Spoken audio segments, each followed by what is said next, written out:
Ok, 2026 arrive, t'as décidé que c'était ton année et tu veux exploser physiquement. Tu veux atteindre ton meilleur physique et cette année sera la bonne pour toi. Enfin, ce sera la bonne pour toi que si tu mets les choses qu'il faut en place, évidemment. Mais t'inquiète, c'est justement pour ça que je te fais cette vidéo aujourd'hui. Alors déjà, on va commencer par un truc très simple, tu dois être honnête avec toi-même. Si là tu te dis que tu vas tout mettre en place à partir de la nouvelle année et que l'année prochaine ce sera différent et que si et que mi et qu'en fait tu tiens 2 semaines et que t'arrêtes, t'auras jamais les résultats que tu veux. Souvent, pourquoi les gens se retrouvent dans cette situation? C'est parce qu'ils font un changement trop drastique dans leurs habitudes. En fait, ils ne comprennent pas que pour intégrer de nouvelles habitudes, il faut y aller progressivement. Ils ont l'énergie, la hype de la nouvelle année. Ils se disent, ok, je vais mettre tout ça en place, je vais tout changer d'un coup. Et ils vont penser qu'ils tiennent ça à long terme. Il y en a peut-être 1 sur 100 qui tient. C'est très bien, mais tout le reste, ils abandonnent direct et ils atteignent jamais les objectifs qui se sont fixés. Et ils n'auraient pas ce problème s'ils regardaient leur situation honnêtement. Donc regarde tes habitudes de vie actuelles, vois ce qu'il faut changer. Et ce qu'il faut changer, tu vas le faire progressivement. Ne commence pas à mettre toute ton énergie dans cette nouvelle chose, à moins que tu sois un type de personne très particulier et que ça marche pour toi. Mais si t'es comme 99% des gens qui se font avoir à chaque nouvelle résolution, ne fais pas ça. Maintenant, on va voir les choses très simples que tu peux mettre en place pour atteindre le meilleur physique que tu n'as jamais eu en 2026. Je bois un coup parce que là, c'est sérieux.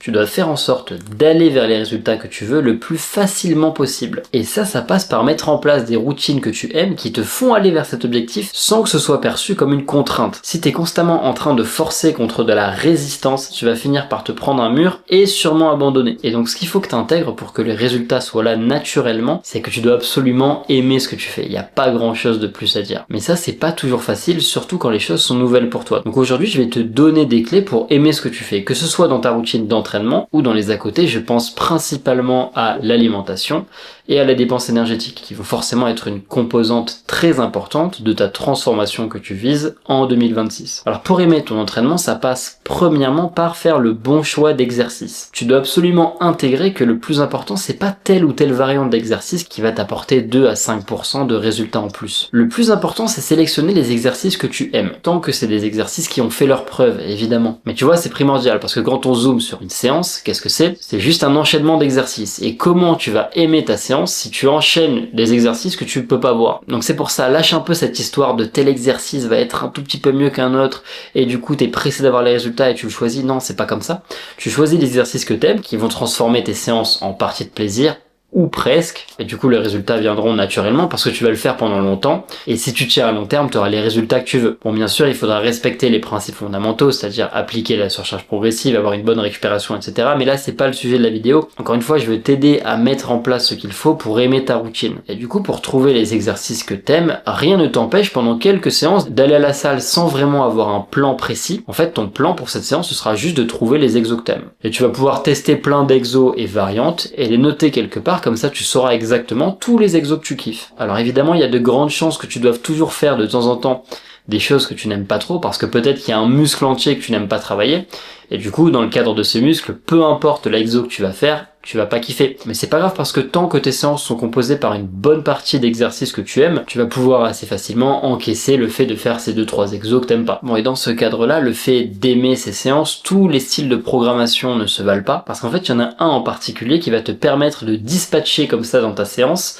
les exos que t'aimes pas, au milieu de plein d'autres exercices que t'aimes, ce qui va faciliter grandement le fait d'apprécier ta routine. Ce style d'entraînement, c'est le full body, et je vais pas trop revenir dessus parce que j'en ai fait une vidéo. Tu pourras la retrouver quelque part par là et aller la regarder plus tard. Ensuite, évidemment, quelque chose qui va grandement faciliter le fait d'apprécier ton entraînement, c'est de te voir progresser. Bon, ça semble évident, si tu te vois progresser, ça va te motiver et t'entraîner dans une boucle positive où tu vois les résultats et donc t'as encore plus envie de te donner. Pour ça, c'est pas sorcier, il faut que t'aies un plan cohérent qui te permet d'appliquer la surcharge progressive à long terme et de repousser au plus possible la stagnation. Ensuite aussi, quelque chose qui peut être un peu paradoxal, c'est de s'entraîner un peu moins au cours de ta semaine. Si tu t'entraînes tous les jours ou presque tous les jours, tu vas pas languir le fait de t'entraîner et ça peut devenir un peu trop routinier, ce qui va réduire l'appréciation des séances et donc souvent l'intensité que tu mets dans tes séances, parce que vraiment l'état d'esprit dans lequel tu te trouves avant chaque série est super important. Si t'es un peu blasé d'être là, tu seras jamais aussi performant que si t'es trop content d'être ici et que t'as envie de tout donner. Et ça, encore une fois, c'est quelque chose que te permet le full body, j'en parle dans cette fameuse vidéo. Une fois que tu sauras comment aimer ton entraînement, il va falloir que tu trouves comment aimer la partie alimentation et dépense énergétique. Là, je vais d'abord te parler de l'alimentation et après on verra pour la dépense énergétique.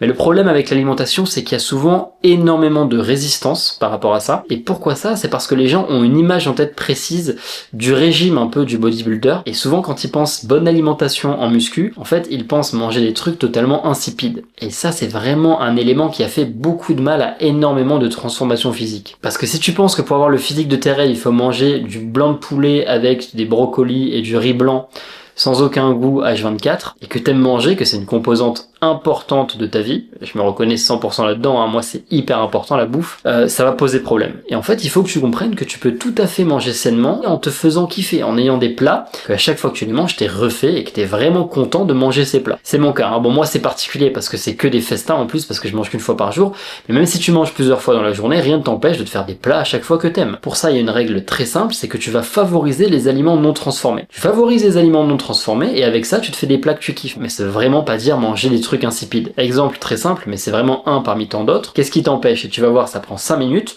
de te prendre un steak, de le faire cuire.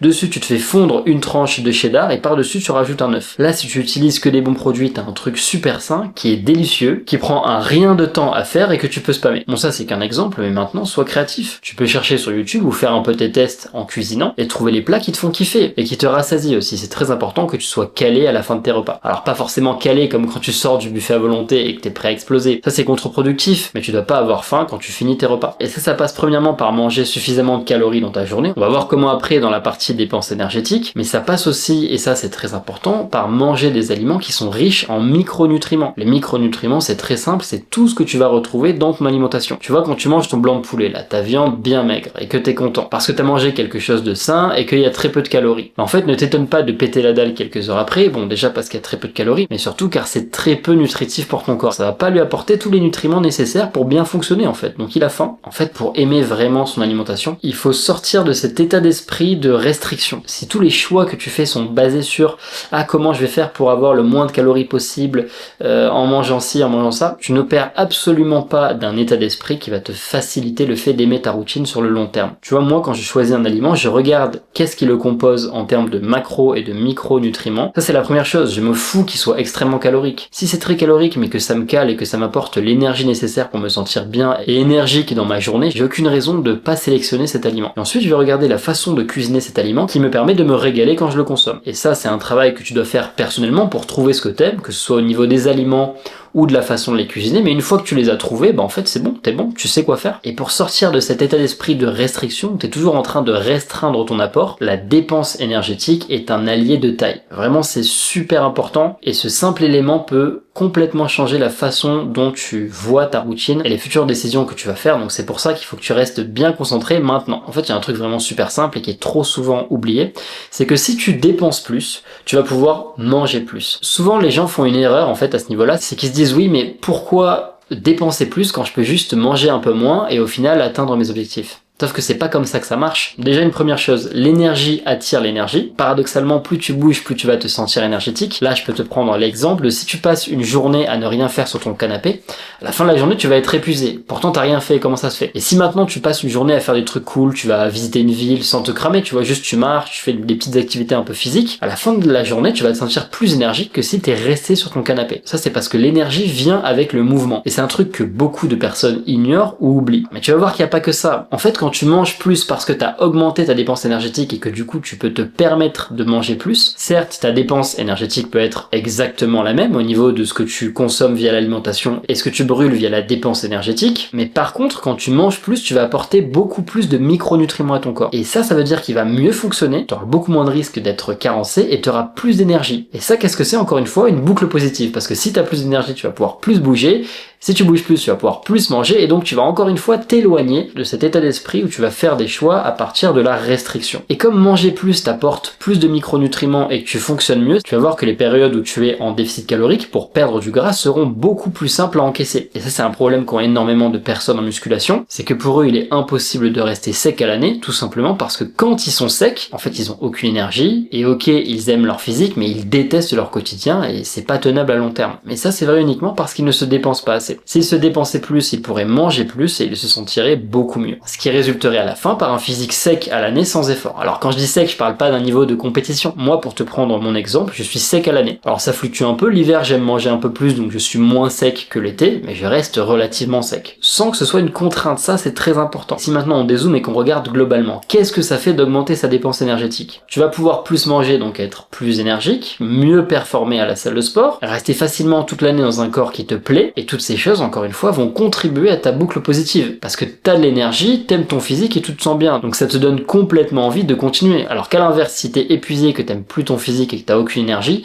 ça va être très compliqué de trouver la motivation, l'énergie et même la discipline pour continuer de faire les bonnes choses. Maintenant que j'ai vraiment appuyé sur l'importance de cette dépense énergétique, je vais te dire un peu quelles sont les meilleures formes de dépense énergétique. Alors évidemment, la meilleure et de loin, si tu fais de la musculation, c'est la marche. Pour plein de raisons, j'ai pas spécialement le temps d'y revenir dans cette vidéo, sinon ce sera trop long. Mais vraiment la marche, c'est la forme de dépense énergétique parfaite pour toi si tu fais de la muscu et que tu veux optimiser ta composition corporelle. Maintenant que j'ai dit ça, encore une fois, il faut que tu apprécies ce que tu fais pour ta dépense énergétique, ta routine, et ça passe évidemment par faire la forme de cardio qui te plaît le plus. Si toi ton truc c'est la course, bah cours. Si ton truc c'est le vélo, tu fais du vélo. Si t'aimes les randonnées, fais des randonnées.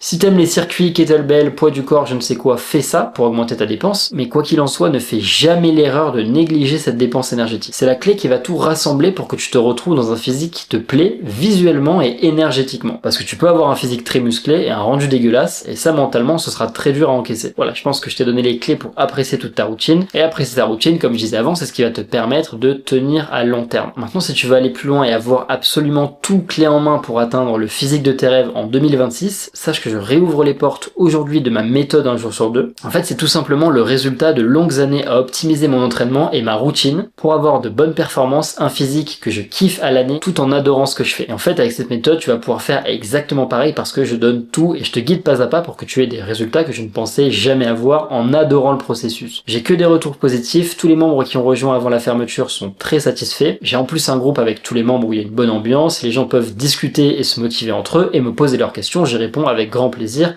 et le plus rapidement possible. Si tu veux voir la présentation de ma méthode, le lien est dans la description, ça a réouvert aujourd'hui. Sinon j'espère que cette vidéo t'a plu, je t'invite à liker et à t'abonner pour ne pas manquer les prochaines et on se retrouve bientôt pour une prochaine vidéo. Fallait juste que je te présente la meilleure forme de cardio, la rotation twist.